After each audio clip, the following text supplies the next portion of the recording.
Genomet. Hvis vi rejser ind i os selv i en celle, vil vi se 43 par kromosomer pakket ind i nuklider.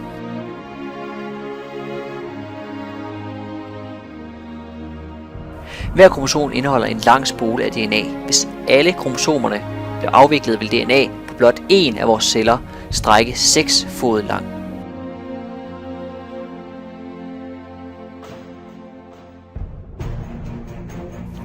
DNA dobbelt helix indeholder 4 slags byggeklodser, og A den er altid par med T og C med G.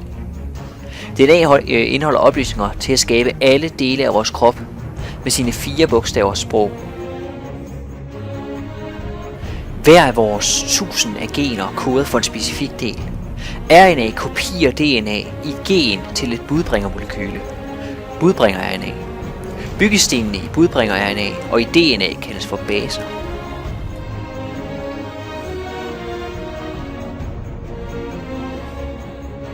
Baserne på en streng af DNA'et bestemmer rækkefølgen af baserne på den nye streng af budbringer-RNA. DNA'et bliver altid inde i cellekernen, men budbringer-RNA rejser udenfor til cytoplasmen.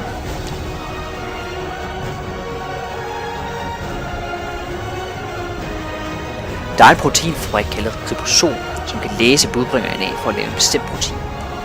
Hver 3 baser af budbringer-RNA-molekyler kodet for en aminosyre. Proteiner er lavet af aminosyre. T, R og A-molekyler hjælper med at oversætte sproget DNA og RNA til sproget af proteiner. T, R og A-molekyler tager de rigtige aminosyrer, som ribosomet binder sammen for at lave et protein. Proteiner er arbejdere. Nogle former strukturer som nerver og hår, andre opfatter lys, fornuft og smag, styrer kemiske reaktioner og bærer beskeden mellem celler for at forstå molekyler.